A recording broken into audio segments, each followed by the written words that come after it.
All right. Well, thank you so much for having us. We're so excited. My name is Sonal Chandler, and with me is Keshawn Hughes. Just a little bit of background about myself. I run a cyber risk management consulting firm called Minerva Consulting, and I'm based out of Alpharetta, Georgia. And I focus on helping clients with cyber risk management as well as AI readiness. I have listed our contact information here. You can go to my site, minervaconsultinginc.com, and I also run a podcast. So if you're ever interested in being a guest and talking about cybersecurity and AI, please reach out. I'd love to have you. Kishan, I'll let you go and introduce yourself.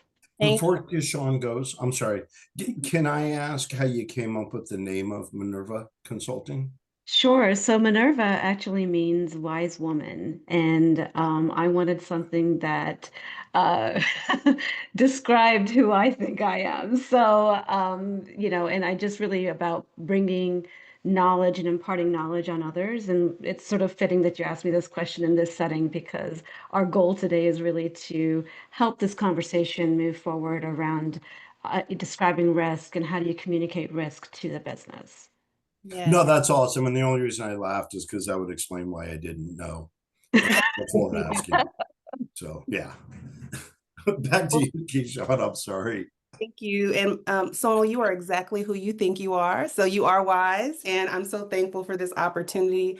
I'm Keshawn Hughes, also located in Atlanta, and I started my company, Neurosavvy Leadership, about 5 years ago. It was actually during the pandemic. And I did this, I pivoted from marketing and product management leadership in corporate spaces for almost 20 years to set up on a path to help people feel healthier and happier at work. And that really goes back to my own burnout journey through working in corporate leadership. I was a senior leader in tech spaces and I invested in myself. I invested in my own development by hiring coaches, by taking courses. And when the pandemic hit, I had this knowledge that I was happy to share with organizations. And I said, I have this neuroscience-based knowledge because coming from tech, I needed evidence-based. I didn't want any airy-fairy information to go off of to help me feel better and to help me be better in the workplace. I wanted something that I could see was provable and trackable. And so that's how I found neuro leadership. And now I've started my organization, Neuro Savvy Leadership, to help others feel just as happy and healthy at work as I do every day. All right. Well, thank you for that, Keyshawn. So today's conversation is really, we want it to be collaborative. Feel Yeah. free to pop questions into the chat or into the Q&A. And, we've got people monitoring and they'll pop those in. And really what we wanted to focus on is this idea of being able to communicate risk efficiently and effectively so that it actually makes an impact and makes a difference with the business. I can't tell you how many times I've sat at a meeting with executives when I'm trying to explain something about technical risk and it just sort of goes over people's head and the conversation just continues without even addressing what I've just brought up. Mhm. And when I've seen that happen so many times to me, to myself, and then when I'm in conversations with others, this thing, this concept or this unfortunate event continues to just rise to the top. So, I was thinking it's about time we start talking about how do we dispel some of this. So, our goal today is really to focus on building alignment, talking about ways to reduce friction, and the most important is as tech leaders, how can we elevate our voice, right? How do we get to those conversations and actually feel heard? Absolutely. And after Sonal speaks, you'll see a back and forth between us. We just volley back and forth on these Mhm. concepts. When I think about building alignment, reducing friction, and elevating my voice in spaces, some really practical ideas come to mind that are leadership oriented, building relationships, and prioritizing my own visibility, which both can feel very difficult and very scary, particularly when I do share my voice at the table and it's not heard, when my concerns are not echoed or followed up on. And so that increases my stress level, right? It makes me question myself, have doubt. And so that's something I want us to incorporate and think about too as we are learning these strategies, very practical skills and strategies, thinking about ways to open ourselves up when it comes to building our relationships and making those connections across stakeholder groups at the table so that we can be heard and more valued. Absolutely. And I know I just wanted to make a note about our audience, right? We've got a wide variety of audience members from students to professionals. And I think it's important to just take these concepts and realize that it applies to whether you're a student who is about to go into the workforce or already in the workforce and continuing your career through technology. Absolutely. All right. So before we get started, we wanted to actually poll you guys, the audience, on, how confident are you that your business partners understand risks when you're communicating to them? So we are going to throw up a poll here and would love for you to participate and tell us, what is it that um, Mm. you feel confident about, or what do you feel that your business leaders think about when you're explaining risks? Do they understand it? Do they think that, you're confident, somewhat confident, very confident? Looking at some of the poll results coming in, somewhat confident is leading right now. I'm curious about the people who are very confident. Please, you share. I Share know, us. right? Tell us what you know. Share your wisdom that makes you Absolutely. confident. Yeah. And what's interesting is when you see that somewhat confident is sort of leading the pack here, it makes me wonder, well, what makes you think, what are some of the reasons that it is somewhat confident? And I'm just going to click on sharing these results really quick. Um, Sure. okay, so And while you bring those up, somebody mhm, that did vote very confident said, very confident, but only because I spend so much time Yeah, working with them so they do understand. that is that's key. awesome. Yes. Yeah, no, go ahead, Kashan, go ahead.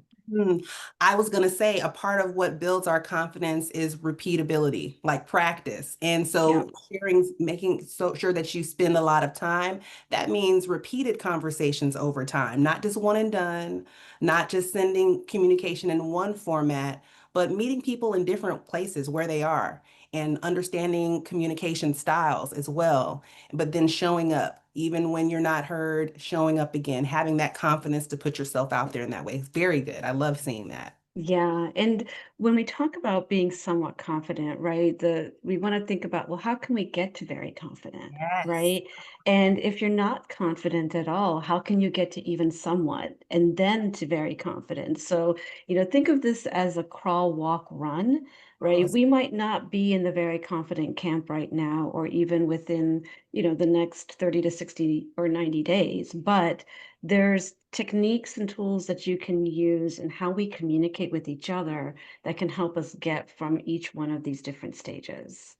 Absolutely. And I like the fact that we're on a journey. So the Yeah. crawl, walk, Yes. run, you might be at different points in the journey. And I also want to thank the people for being vulnerable and saying that they're not confident at all. That shows courage. Yes. So Yeah, Yes. and this is cool. There are a couple of more comments where Oh, yeah. Mike said, just the comment was muscle memory, yes. Yes. which is Yes. probably the best way to sum it up. Mm, And we have building trust with temporary resources like contractors working on a project with deadlines isn't the easiest thing to do. That explains my vote. Yeah. And Patricia had said sometimes it depends on the topic. Some are more sensitive for folks to acknowledge than others.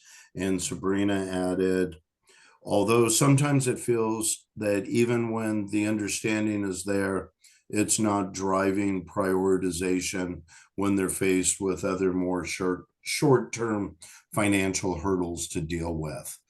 that is true. Absolutely. And we're going to get into that actually. That's a great point. And we're going to get into cybersecurity and risk management and how there's business value involved and connected to that. So let's Yes. kind of move on to our next slide here. And there's this persona problem, right? We've all been there. I'm curious to even understand how many of you have been pegged as the IT guy or the IT gal, right?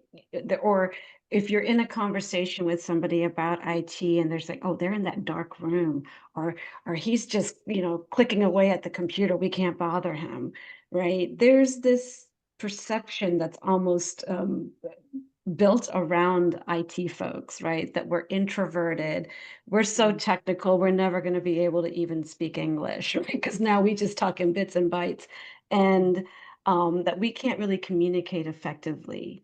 And you know, there's that stereotype needs to be dispelled in the organization, right? And how do you go about doing that? Because when we are perceived as that, even if we're not that type of individual, um, this is when we get tuned out, or we are sort of viewed as the blocker. We're like the no department, right? Oh, don't ask IT because they're just going to say no. Or, we're just no longer, looked at as somebody that can talk about strategic priorities. And truth be told, IT individuals, security professionals specifically, really hold a lot of knowledge that impacts business success and resilience, right? We're the ones that are going to tell you, hey, there's a breach in our network. There is something that's happening that's going to cost us downtime, which then equates, financials, revenues, and being able to elevate that in a way that is heard is something that we want to, kind of dispel this persona around. Absolutely. And what you were saying, Sonal, it made me think about threat responses. There Hmm. are social threat responses that human beings pick up even without words, social cues, body language, but then the zeitgeist, right? The Yeah. movies that we come out, the media that we consume, Hmm. also it really informs our perspectives, and perspectives have power, they have influence. And so if we're feeling like we're fighting against all of that, we can get tired. It's exhausting. It's Yeah. exhausting. It causes us to disengage. And Yeah. there's something that we're providing as a resource at the end. We're going to be providing a resource for burnout because I see that aligned with everything that we're talking about when it comes to this persona problem. Does get exhausting. It does lend to us being more cynical, right? It lends to Yeah. us being feeling like what we have to say is not important. There's a term that's aligned with burnout called inefficacy, meaning that what we feel like we have to offer isn't important. It doesn't have value to the business. Even what Yeah. Sabrina says, sometimes she feels like even when there's understanding, it's not being prioritized. When that is your day in and day out, year after year after year, I can see how that can make someone feel less engaged, less valued, less seen and heard. So those are some Yeah. things I think we should keep in mind as well.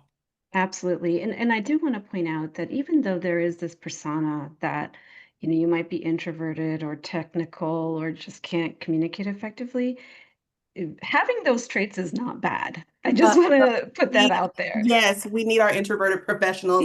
Things that you see that we don't see. We need everyone. We need human beings Exactly. right across the spectrum of humanity Exactly. to Exactly. improve in business. Yes. Yeah, and I think really the point here is that you can be introverted. That's completely fine. You can, speak techno because let me tell you, that comes in handy Yes. very often. In fact, I when I walk into a client site, I'm looking for that technical person that I can align with so that we can really get on the same page. Absolutely. But that my point here is that if you are invited to a conversation with the business, just Mm. prep yourself to be able to speak their language as well. So important. Yes. To make those connections. Connection is key. Absolutely. So cybersecurity, in my opinion, needs a seat at the table. And this goes back to one of the comments because cybersecurity, in my mind, isn't just a tech thing, right? There's business value that is tied to the security of an organization. And in the way I sort of see it is that it's built on this foundation of three pillars, which is people, process, and technology. And in order for us to really have a voice, we need to sort of be in on these three pillars and be able to understand where there's gaps or where there's issues in these three pillars, because if we don't, and if we're not aware, if we're not plugged into these things, then the risk of issues in these areas could grow and negatively impact the business. Absolutely.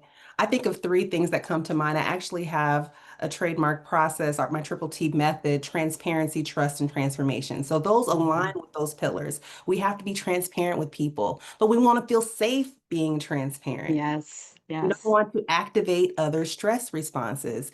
We've even seen in the comments, we need to build trust. That comes yeah. from muscle memory. It comes from repeated engagements and conversations over time. That leads to the transformation we want to see in the business and just in the way that we engage, in the way that we're invited to the table. We're not just on the outskirts. We're invited in the rooms where the decisions are made. Yeah, and I think that, building trust isn't just, happening at work, No. right? I mean, we saw the slide at the beginning that Dave shared with the mixers. And, how many of you have actually invited one of your business colleagues to one of these? Great And, point. I understand that there might be some membership things or, things like that. But have you just taken your business counterpart out for a drink or for coffee or for lunch just to have a conversation that's not necessarily work focused, right? These little actions help build trust. They help build you as a real person Yes. versus, an IT robot that some of them might be seeing all of us as. Exactly. And thinking strategically about that, breaking it down. Yeah. Coach leaders, we actually work on plans where you identify what stakeholders would you want to build these kinds of relationships with, and then what are some natural ways that you can engage with them. Like you mentioned, that's an idea and Mhm. outside of the workplace. Very. Yeah, and these 4, things on the slide here, the enhancing risk, the protect financials, and the stakeholder trust and competitive advantage, these are all things that impact the business, Yes. right? These are all business-related concepts that are somehow tied to security. And what I wanted to demonstrate here is that, yes, cybersecurity equals business value, and here's how.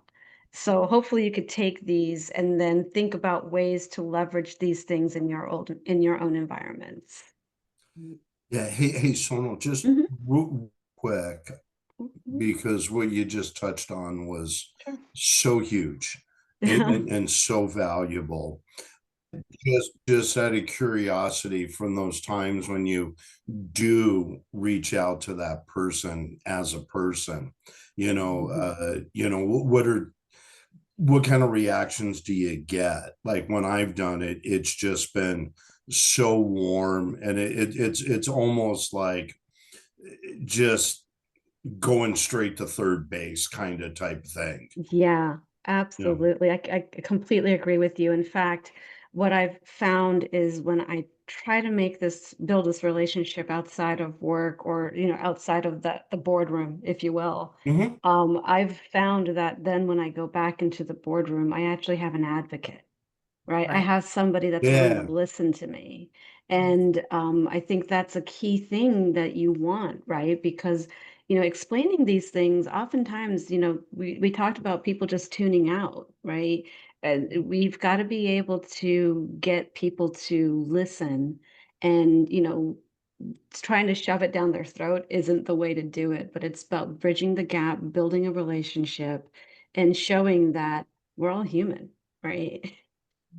Yeah, and showing you have the ability to listen rather than Yes. just talk louder because they hear you the Yeah. first time. But Mhm. yeah, Yeah. no, that's fantastic. Thank you. Yeah. And, one other thing, I've a lot of folks, when you're running an assessment and you're done with the assessment, and you might have a quarterly meeting with your client where you take a report to them to talk about what their, risk exposure looks like. And oftentimes I hear people say, "Oh, I'm just going to email it because they're not even going to look at it anywhere. They don't listen." I encourage you to really take that report, put it into Excel or whatever, PowerPoint, and really put some business terminology into it. Meaning, if you see red, then tell them what the impact of that is in business terms. Tell them there's a loss to revenue. Tell them there's downtime. Tell them there could be a data leak. Whatever the situation is, take the time and be short and sweet. What I mean by that, quick bullets. We don't need long stories, right? We have to have just enough to keep them interested and engaged for them to want to come back and have further discussion with you.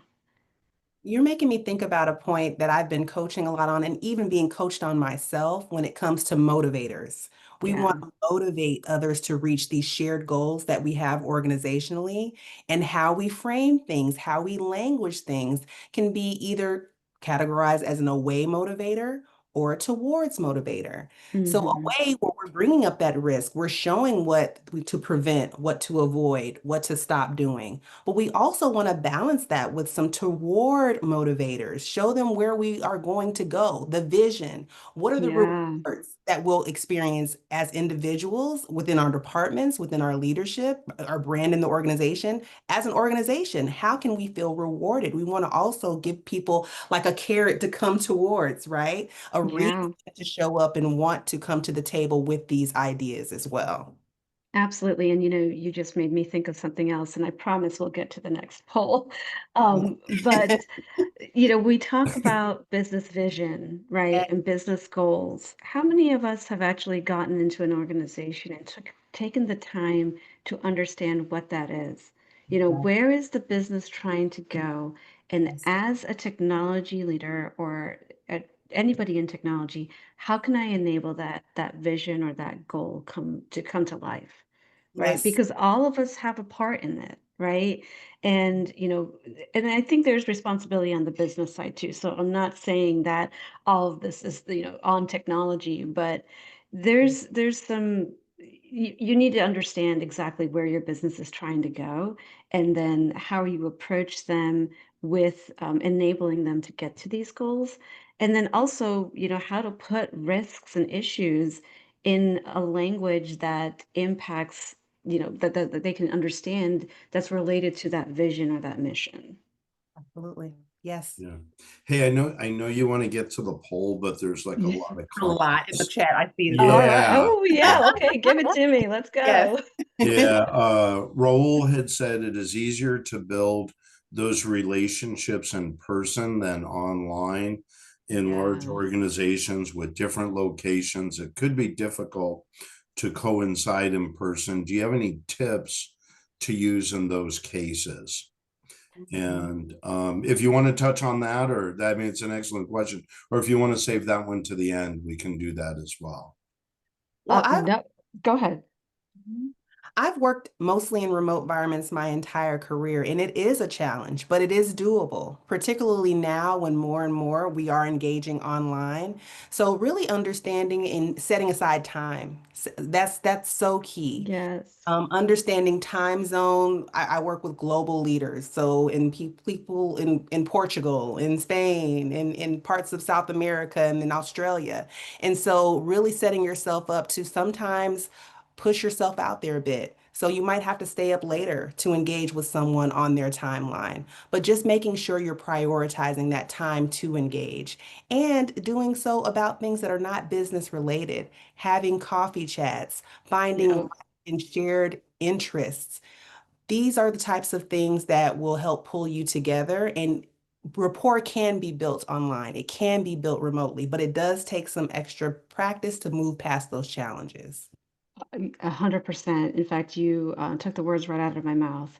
I Mhm. always schedule a virtual coffee. So when I'm with a client and I know that there's a larger team, I will schedule, 15, 20 minutes on their calendar. We're not talking business. I'm just here to get to know you a little bit better. And trust me, I've gotten on some of these where there's just silence and they're like, "Why did you schedule time with me?" Right?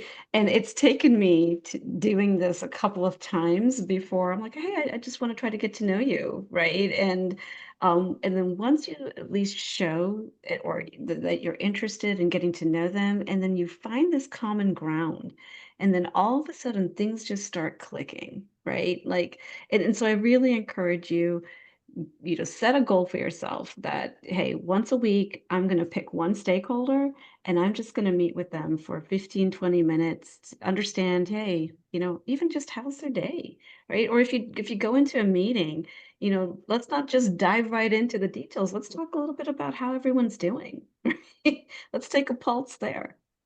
Yeah, Absolutely. and there's and Walter had said, tell stories, connect Yes. Yeah. from the heart.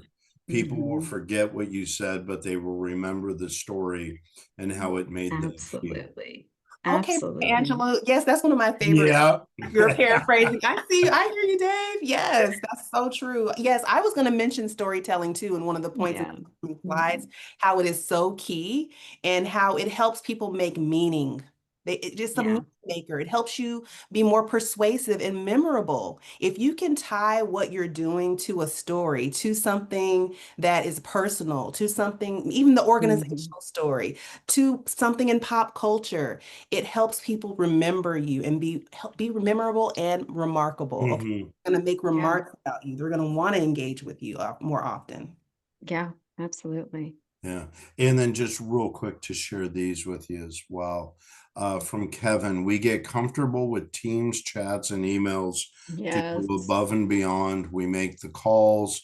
Always nice to chat it out, especially when you're talking cyber threats, reporting incidents, and more. Um, Absolutely. and then Vincent added, the most enlightening experience he's had in GRC was genuinely trying to understand the business goals of a client, specifically nonprofit and education. Oh, And yeah. yeah, I don't know if Vincent realizes how much truth is in what he said there. Absolutely. Yeah, that's the core of it. Yeah. And I And want to, oh, sorry, I just wanted to comment on the comment about, there's this my background is in project management, and you can be a project manager that's going to sit behind a screen and just look at your project plan all day long, or you can be the type of manager that's going to manage by walking around, right? And Yes, what that means is you're popping into people's cubes or you're scheduling virtual meetings with them, and you are getting to know them, you're asking them questions, you're putting yourself out there, you're being vulnerable. And, I think that that's just so important in building relationships. absolutely. I think it helps to reduce the intimidation factor because Yeah. as IT professionals, as security professionals, you're so competent. And some of those words do go over people's heads because they don't understand them, which Yeah. is raising their own risk and threat response, right? And so people are going to want to avoid that. But the more you seem personable, the more you build more connections socially, in business, and otherwise, you help to reduce that intimidation factor and raise your connection factor, which is so key Yeah. to building and Yeah. And this, the comment that Vincent even made just about understanding the mission of a nonprofit, right? If you can actually understand that mission and then regurgitate it back and then come to them with ways to, have a broader reach or make a bigger impact, right? getting. I mean, that's just amazing. So, kudos to that. Absolutely. yeah. And then I got one more for you, Sure, please. Yeah. current, from Sabrina. Attending quarterly business review town halls or more open forum meetings for our cross-functional teams has been a huge advantage. It's Yeah. helped bridge the language and assessment to their value system. Good. Yeah, absolutely. Completely agree. Yeah. Identifying those right forms. Sometimes it is about one-on-one time. Other times it's about one-to-many time. So being in Yeah. Mm-hmm. voice can be heard and preparing yourself for those forums. I speak with a lot, I coach a lot of introverted leaders who in the moment might not have ideas. And so we prep them to prepare. Come with your Yes. insights. There are things that you're seeing, you're picking up on that are being missed by the business, missed by other stakeholders. So identify what those are and practice, and then Yeah. come and be willing to share. Yep. That's Absolutely. awesome. Mhm. All right, guys. Moving on. It's poll time again. We want to know which pillar is least understood in your organization. Is it people, process, or technology? So that should come up, and I'd love for you guys to participate and tell us. And, I know a lot of people are thinking, "Oh, I wish there was a D because I want to say all of them," but we're forcing you to pick one. Yeah. Yeah. Looks like process is the headliner right now. Yes, it is. Yeah, it is. Mm, Running away with it. that's good. Mm, Followed by people. yeah.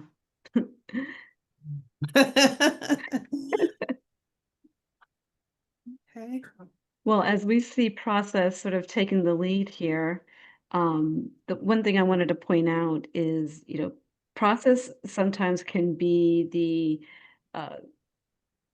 the paralyzer of an organization, right? Because there's so much process in place that I'd rather just not even engage or do anything because I have to jump through 50 million hoops just to get one thing done, right?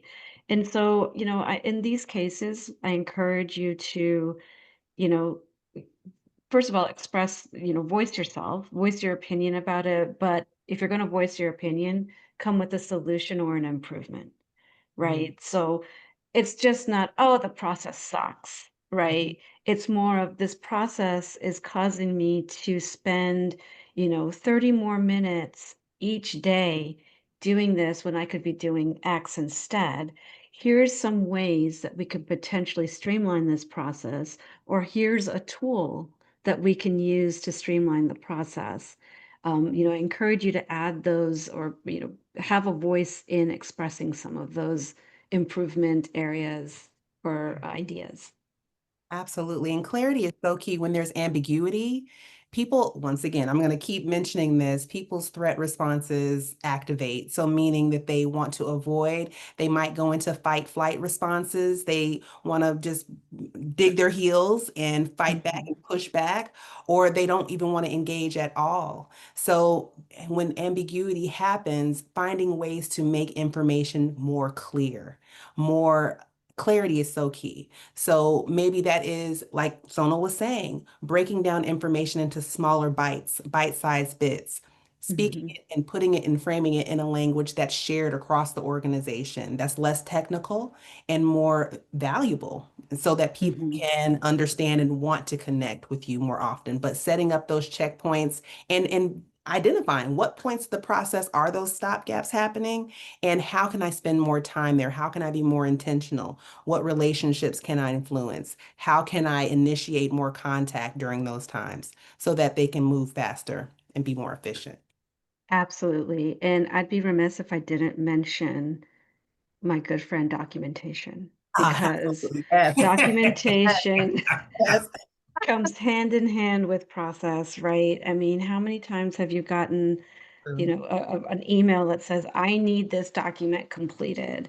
And Mhm. when it comes to governance, risk, and compliance, we know that a lot of documentation comes with this, right? Because we need to show that we are doing something. And so, first of all, just understand where that's coming from, right? It's coming from a good place. But also, there are ways to streamline the documentation. There are ways to still provide what's needed without, needing 50-page documents on things. So, when you start thinking about, you know, governance and risk and documenting risk and then everything that comes with it, meaning the evidence. There are tools out there that help make some of this easier, but there's also ways to streamline these large requirements, if you will, by just showing the business that we can still meet these requirements, but here's how we're going to do it. So come with ideas. Mhm. Good. Oops, let me just close this. All right, on to the next one. So when we talk about translating risk, right, we're talking about shifting language from just technical jargon to really strategic relevance, right? So here on the left, I've given some ideas of tech speak, right? And in our mind, we might not think this is tech speak. We might think this is business speak because, if you've ever gone to an industry, like for example, I know My husband's an actuary. And when you go into a room full of actuaries, we're not really talking a lot about technology. We're talking a lot about numbers. And that's where I'm kind of like, these guys can count faster than I can turn around, right? Like, this is what, and so it's just a different industry. And the same thing goes in, when we talk about technical language, right? So if I'm talking about implementing DLP to mitigate risk, really framing it in a way that makes sense to the business, right? Telling them, hey, this protects client data and reduces fines, right? There's other things that you would put around this, but it's really important to think about. Remember earlier on when we were talking about the business vision and the values and the goals that they're trying to get to? And it may not necessarily be the goals of the entire organization, maybe just your department, right? Or maybe the department that you're supporting. Taking the technical jargon and reframing it into a business value or a business impact conversation will resonate a lot more. Absolutely. This is bringing to mind too. There is a book, a TED Talk, a podcast called Super Communicators. I think the Uh, is Greg. His TED Talk is very good. But he mentions that there are three conversations happening at once in every conversation. There's the informational one, there's the emotional one, and then there's the mhm, action-oriented conference. So what do we do about it, right? Where I sit with helping leaders and coaching leaders to build up those communication skills is identifying the emotional aspects. People are emotion driven. We don't want to admit it. We want to come across as very mindful and tactical and logical, but there's an underlying emotion at play that's guiding people's decisions and how they show up or don't to these conversations. So as you're describing that, as you're talking about cost, building trust, talking about the business value and impact, I would engage and help you or implore you to identify what emotions are there as well that are either not being said, that are unspoken, or that are like really loud that we need to action on as well. mhm. Absolutely. Let's face it, business leaders are going to really understand or respond to outcomes Mhm. versus just, saying, well, MFA and DLP, and we've got this, blah, blah, blah, vulnerability Yeah. out there, right? They're just kind of like, okay, what do I do now, right? Like, what does that mean? But if we talk to them in outcomes, in impact, in that type of language, bottom line, Mhm. that resonates a lot more. And if you don't, have the knowledge of exactly how the business is operating and you need help with that, raise your hand and ask. Ask for help. It's okay. It's okay to go to somebody in the business and say, you know what, I've got this issue and I'm trying to communicate it better. How would you say it? You might find a champion within the business that can help you, rewrite some of this stuff or help you communicate. So, seek that person out.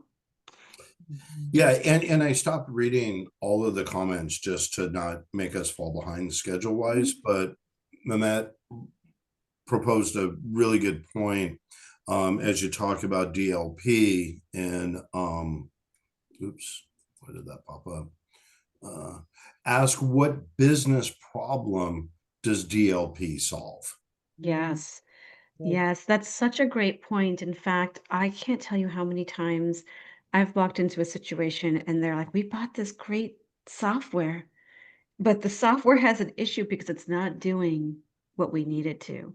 Well, Mhm. that's because they probably started with shoving software at it rather than understanding what the true problem was, right? So always try to understand what problem are we solving and then look for what tools support solving that problem. Absolutely. All right. So auditing with a purpose and not just a process. So how many times have you guys had to do an IT audit or some type of assessment? And the business is just, oh, we got to check this box. I don't have time for this right now. Or, it's just give me the report. I just need you to do it. Right. We've got to move from that and really start reframing these types of activities as strategic enablers, strategic discovery, right? We've got to be able to explain and communicate, okay, these are the areas that we need to improve.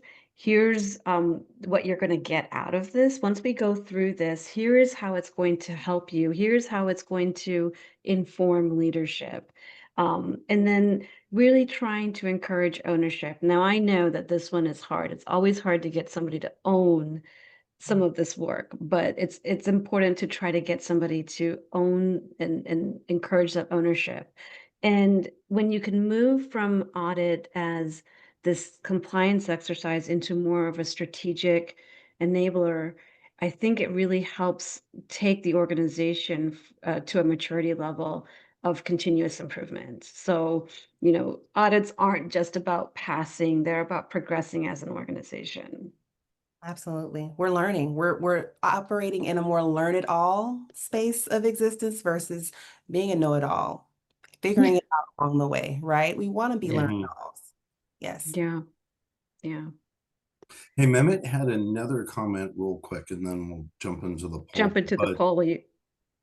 this one was new to me as well, from what he was saying. His comment is, I've actually been learning about gap selling. And I think that if we stop and really frame the problem and understand its scope, then we can really make a strong argument. We can guide our business partners into realizing why these things are so important. Absolutely. Absolutely. And I always approach engagements with current state, future state, right? And then what's the Mhm. gap, right? Understanding that gap and then being able to explain that gap to the business really helps take the conversation from, oh my goodness, how much is this going to cost, to, yes, how much is it going to cost, but why we really need to do it. I mean, Mhm. in this case, we are not going to listen to the British of please mind the gap, right? We are going to address the gap. So, let's go into our next poll here. And, what is your biggest audit challenge? Is it communication, timing, follow through? Again, I know some of you might wish that we could pick all three, but we're really trying to force you to pick one here. Mm. Looks like follow through is leading. Oh, it's a tie. Mhm. Wait a minute. Off to the races. Communication. Oh, follow through is winning. Mhm. Well, in my opinion, oh, sorry, go ahead, Keshawn. You were going to say something. I was gonna think follow through. That is, I would say, systemic as a challenge. People just Yeah. circling back. It's a communication framework I've actually shared in workshops and trainings. People's need to make a note to follow back and to follow through. And so it's just something, because we're so distracted, because we're pulled in so many different directions, and there is so much noise, it can be challenging to even focus in that way. So yes, this aligns with research that I've done, and we can make it happen. We have to be strategic about it, and we have to make ourselves do it. And Yeah. understanding the benefits that come along with doing so. Yeah. And follow through also is tied to financials, right? Oftentimes, follow through means, hey, something needs to be implemented, something needs to be sunsetted, some sort of action needs to happen. And oftentimes that's tied to dollars. So being able to articulate the dollars, if dollars are involved, definitely helps, send the message. I agree. All right. Dave, anything in the chat that we need to address? Just there were some that I did let pass just to follow keep time going. But Sure, sure. Vanessa had just said that they submit the report but delay scheduling the findings due to time and money.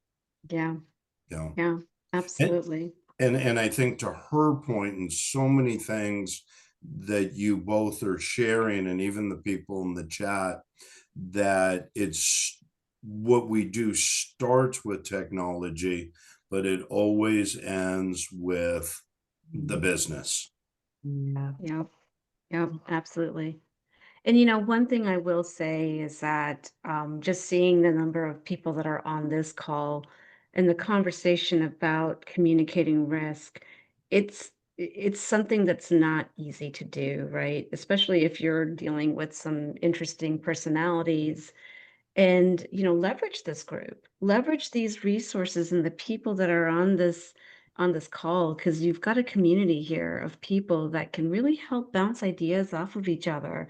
And I encourage you to reach out. I encourage you to talk to one another and get ideas. Something that I did recently is I actually created a group on Nextdoor. I mean, of That's all places, Hmm. right? Nextdoor, to talk about some of these things. And you'd be surprised at how many people have joined the conversation. And so it's just another way to get ideas. So, I just encourage you to find your people and really, have the conversation. the power of community building, the power of coalition building, and Yeah. just making connections that way. That's really inspiring. That it can be Yeah. anywhere on any platform where you have a personal connection, where it actually matters to you. Like that's so Yeah. good. I love hearing that you're on Nextdoor doing that, Sonal. All right. So this is really where mindset matters, right? This is going from the enforcer to enabler, right? Earlier I talked about IT being looked at as the no department. If we go there, they're just going to say no, we can't implement this, and that's when you start seeing businesses like buying their own technology, right? And the next thing you know, there's a server under Fred's desk, right? Nobody knows what it does, but he's holding on to that thing, with dear life, and he doesn't want to get rid of it. And the idea here is like we want to shift our mindset to from being this fear-based messenger, right? That, oh, we're going to be fined if this doesn't get done, right? Because guess what? That fine might be small and the business might be okay with accepting that fine and moving forward, right? But it's being able to communicate and understand that middle ground, that gap too, right? So going from fear-based messaging all the way to vision-driven leadership, right? We, want to get out of the idea of being command and control, right? Like, oh, you have to do this because if you don't, this is exactly, this X thing is going to happen, because that, even just people on our own team start getting burnt out from that. And, being able to tie a vision to whatever it is that you're trying to get done or to get executed, it makes us feel like we're in a safer place. You build trust a lot faster. It inspires action, and then you've also built some alignment there with the business too. That's so good. Our So brain is motivated to maximize rewards. I didn't, what are the rewards for the yeah. business and for us personally, interpersonally within the organization? What Mhm. are those? And then charge and march towards those rewards that are motivating us and pulling us forward rather than pushing, right? Yeah, absolutely. And in fact, I have to say this, I know everybody can read, but fear motivates in the moment, Mhm. right? Because everybody's jumping to do something, but the vision is really what sustains the mission, right? I mean, think about those of us that have children. If you're scolding them in the moment, that's when they stop. But if Mhm. you're, showing them the way, you're teaching them how to fish, right? That goes a longer way. That's so good. The parenting tip, one came to mind that really helped me just parent, but in relationships to connect before I correct. So I'm going to make a correction. I'm Very going good. to suggest one or enforce one, right? But I need Yeah, to connect first. It goes across more smoothly and it has better results. I love that. I love that. All right. So, having a voice in risk conversations, right? How do you do that? And here's some ideas.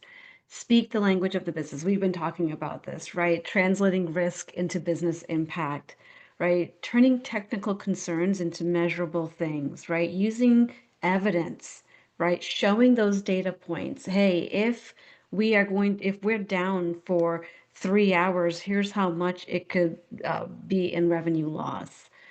Presenting options, not just problems, right? Hey, this process is really bad, but here are some ways that we can streamline it. And, documenting to align, right? Hey, you said, maybe the business said, hey, we're going to just accept that fine, well, let's quickly follow up with an email on that and say, okay, here's the risk, here's what we decided, and moving forward, this is what we will do, right? Going through and documenting to align, not just inform. And then, this last one to me is such a big one, building trust through ongoing dialogue, right? If they're only hearing from you when it's assessment time or audit time, guess what? They're going to be like, here they come again, right? Take them out to lunch, go grab a coffee, stop by and say hello, right? Become a partner, a collaborator, not somebody that only shows up once a year. So true. Creating that space for two-way communication, community building, Yeah. positive memories, right? That people can Mhm. look to and remember. And like I said, making yourself memorable and remarkable in the best way. Mhm. Exactly. All right. So what does a healthy culture, risk culture look like, right? It's being in a place where you feel psychologically safe, right? That, hey, it's okay for me to report these issues and I'm not going to get blamed for it. Mhm. Sharing accountability with the business, right? Because business and IT manage risk collaboratively. Remember, cyber risk, governance, all of this, it's a whole organization thing. It's not just an IT thing. And, almost paste that on your wall somewhere because it's really important for the business to understand that too. And learning focused responses, right? Incidents, yes, in the moment suck. Let's be honest, right? They're awful and everybody's running around trying to fix it. But there comes a time when you've moved past the incident and there's an opportunity to learn, right? What have we learned from this? Have we done a retrospective on this? So, you don't build a risk culture by writing a policy, even though we all know we need policies. You build it by how you respond to things when they go wrong. So good. That's so good. Absolutely. I agree on so many levels. And when I think about psychological safety, it comes in stages. There are different flavors Yeah. of psychological safety. Yes. First, do I feel included? Am I needed here? Can I learn? Is it safe to learn here? Is it safe to make mistakes in ways as we're learning and figuring it out along the way? Is there room to grow? Can I contribute? Can I be candid to share? Can I challenge? Right? Yeah. All of those things safely sets the stage for how safe I feel and how the results will come about as a result of how safe I feel.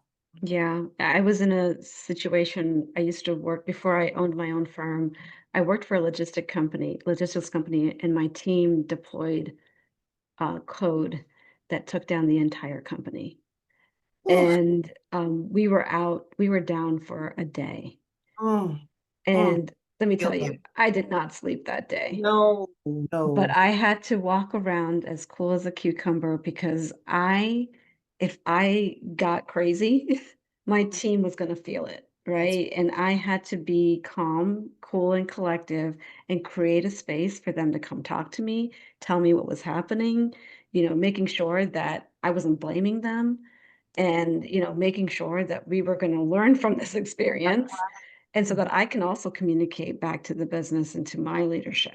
That's right. So yeah, it's really important to make sure that as you're communicating risk, that you're not creating a fearful space that you're doing that in.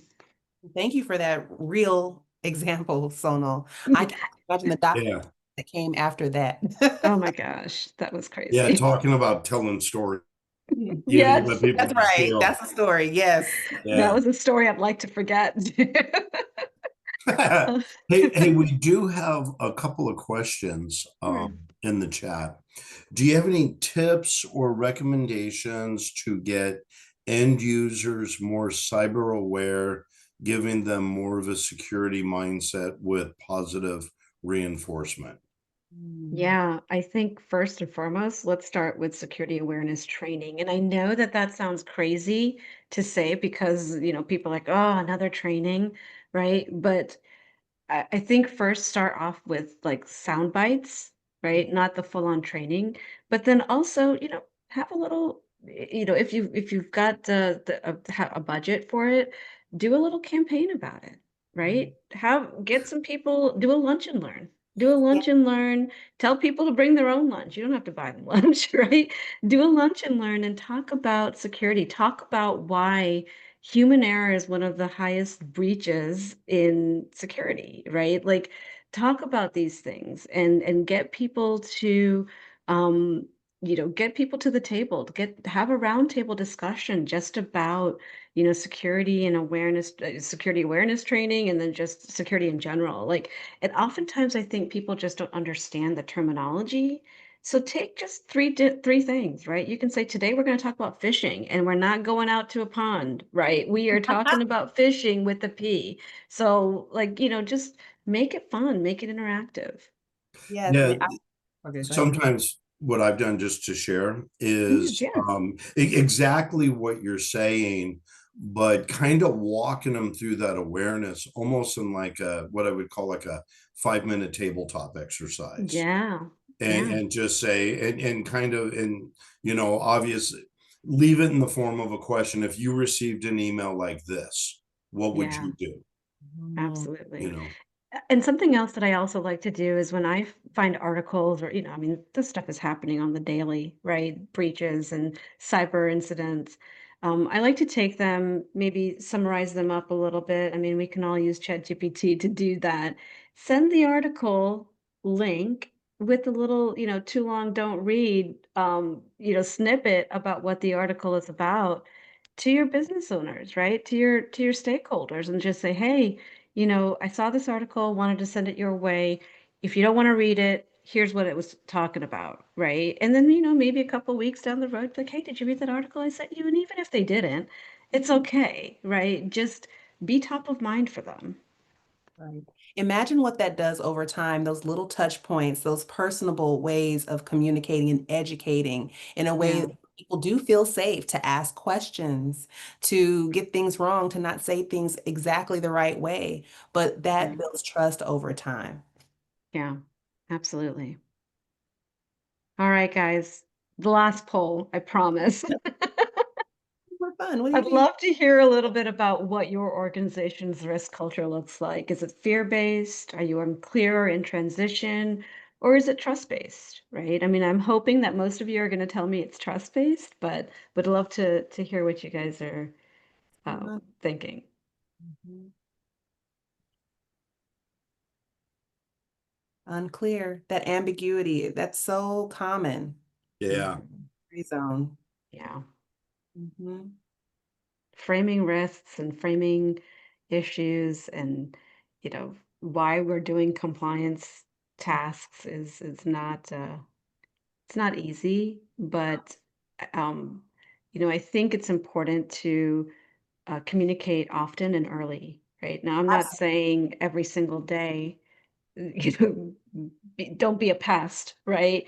But, making sure that you're communicating the risk and, the impact of the risk, and when that risk is going to be high to a point where it becomes an issue, and now we really have to do something. Mhm. I would love to hear anybody's thoughts on, when you think that the risk culture is unclear or in transition. Is it unclear because maybe you haven't been in those situations where you have had to be the person communicating the risk? Or is it unclear simply because the organization doesn't really manage these types of things, because a lot of organizations might not have a PMO or something like that where someone's collecting all this information and presenting it back to the business. Good questions. Yeah. And we'll let that we'll move on. But if Yeah. if it pops up in the chat, I'd love to hear. Yeah, and there are some comments. I just wanted to Oh, be sure. respectful to the time, Sure, yeah. but they're not they're comments more than questions. Okay. And Vincent had said, "I wonder if unclear is more just because without a defined tone." And Yeah. Colt had said, I can scroll back up. These are flying in too fast. Unclear is more trust based, superficially, but in reality is fear based. So we're Yeah. getting some good feedback and thoughts like Yeah. that, you Yeah, know. that's such a really good point. And yeah, thank you for sharing that. Mm. All right, I know we're over our time here, so I'm going to fly through this next We, couple of we, we got slides. we got a few more minutes, so it's Okay, not urgent, but I need to stop rambling sure. myself.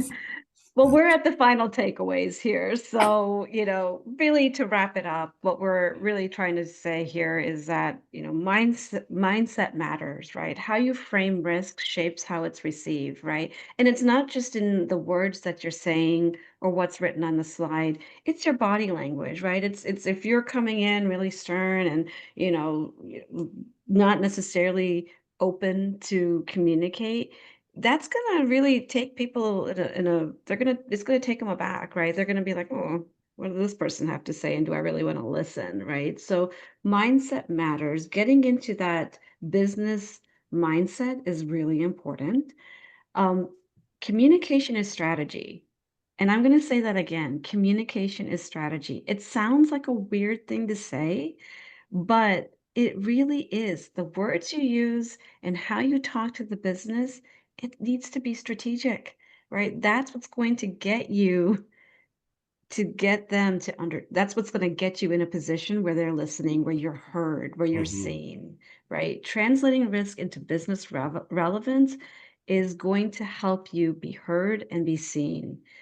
And finally, and this is like probably the most important thing on the slide, trust is earned, right? Culture is built in everyday interactions, right? So we talked about popping over to say hello, not just being the once a year guy, right? Being the person that's going to schedule the coffees, schedule the one on ones, getting to know who your business constituents are, right? Get to know them, build the trust, earn the trust. And allow them to get to know you. You're just Yes. valuable. Let them in, right? Yes, Show up, yes. become more Yeah. comfortable becoming visible. I think it comes with building up self-awareness and emotional intelligence about yourself, being Yeah, aware about yourself, what your defaults are. Are you more likely to avoid? Are you more likely to go into a threat response? right. We're contagious. Our Yeah, thoughts, our mindset, our behaviors transfer to the teams that we lead, to the teams that we're on. And so being very aware of that within ourselves translates into the outcomes that come across in the business. So having that in mind is helpful too. absolutely. And I will say this, that today's conversation was really focused on IT individuals, right? But if I was giving this to the business, I would be telling them the same thing and telling them to Mhm. reach out and get to know their technology counterparts, because there's so much knowledge and there's so much information to be learned. Because let's face it, IT, cybersecurity, governance, risk and compliance, it's not just an IT thing. It's a business thing. It It's an is. entire organization thing. That's right. All Amen. right. Mhm. Tools you can use, please feel free to scan these QR codes. We've got two documents here for you. One is the Breakout from Burnout Guide by Keshawn, and then I've also put together a GRC translation guide. This just contains language that you can use to, make your conversations a little bit more businessy, if you'd like. Yes, they work together to help you Yeah. elevate. Yes. Absolutely. And please feel free to connect with us. We can put our information in the chat. Connect with us on LinkedIn. Let's have dialogue. Let's leverage this great forum that we've got here, to really talk about these things. And if you've got challenges that you're facing, let's talk about them. Yeah, we're here. Yeah. And Dave, thank you so much for, inviting us to come and speak. And, thank you to Security Studio as well as ISACA San Diego. Looking forward to coming out there at some point. Yeah. No, I'd love to have you out here. This has been fantastic. Thank you to you both so much for being here, sharing not only the knowledge, but so like the story that you shared. None of us get through this without calluses, Yes. and we're only alone in our mind. Yes. You know, and Yes. we just need to act on that. So I know this was fantastic. I totally appreciate both of you and everything you've done to help put this together. And there are some other there's some very good platitudes to you Oh, both. Sabrina said this topic feels so relevant right now, and I found this conversation very valuable. Thank you. Patricia, thank you for the great insight and practical suggestions. Love how much you care. Riley, thank you all. Kevin, I'll connect via LinkedIn. Great job. I enjoyed this opportunity. So no, this has just been fantastic. I knew it would be, but it's so awesome and special to see as it all comes together. So thank you both. thank you, Dave. And one thing I will say that, May is Mental Health Awareness Month. And, I think as IT professionals, we carry a lot, right? If we really just sort of took a step back and thought about, the work that we do really keeps an organization's heartbeat going. Mm-hmm. And it's very often missed and overlooked. And that's why I really encourage individuals to take the time to be able to translate tech into business speak, because it really helps you get one step closer from this burnout position of having to handle everything on your shoulders. So, you know, what I'm saying is, take the time to take a break, have a conversation with somebody on the business, because it's not all on your shoulders. Yeah, Experience. very well said. Thank you, everyone. Really appreciate it. I'm looking forward to connecting. Awesome. Thank you Cool. all. All Great. right. Okay. Well, I